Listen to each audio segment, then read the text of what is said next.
Bonjour, bonjour. Aujourd'hui, je vous propose une petite recette de rôti de porc au petit pois, lardons et pommes de terre au compas Cookélites. Alors, c'est pour moi une première parce que normalement, je devais le faire au Cookéo.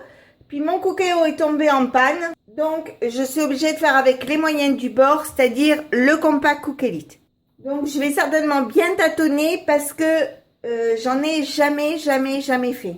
Je vais commencer par mettre la pâle de mélange, un filet d'huile d'olive pour que ma matière grasse ne brûle pas.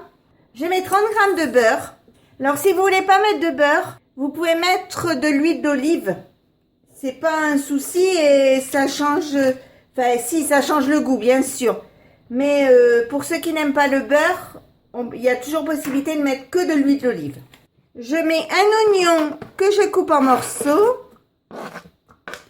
Comme ceci. Et je mets la valeur de 100 g de lardons. Alors moi je les ai mis fumés, mais vous pouvez très bien les mettre frais, il n'y a pas de souci.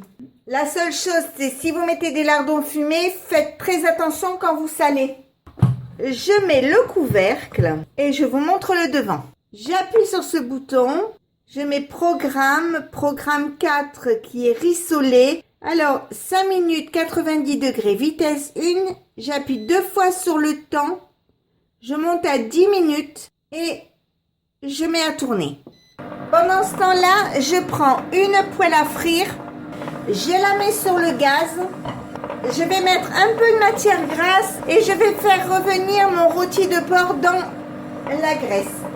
Pour que ça dorme mieux, vous enlevez le capuchon et vous laissez s'évaporer la fumée.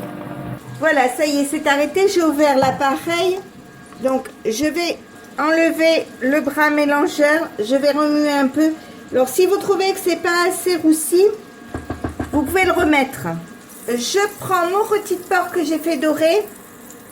Je le mets dans la cuve. Je jette le jus. Enfin, je jette la graisse de cuisson. J'ajoute ensuite 150 g de pommes de terre par personne.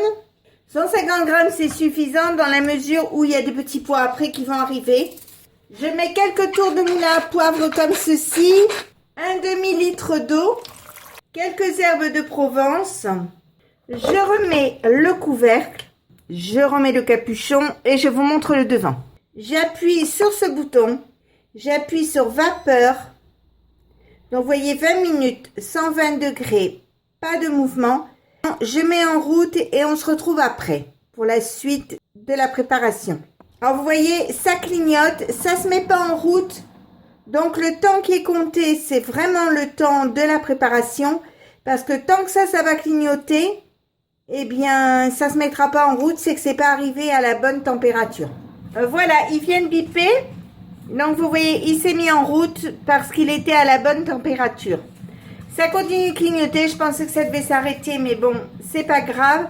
Dès qu'il est à la bonne température, vous voyez, il bip et il se met en route.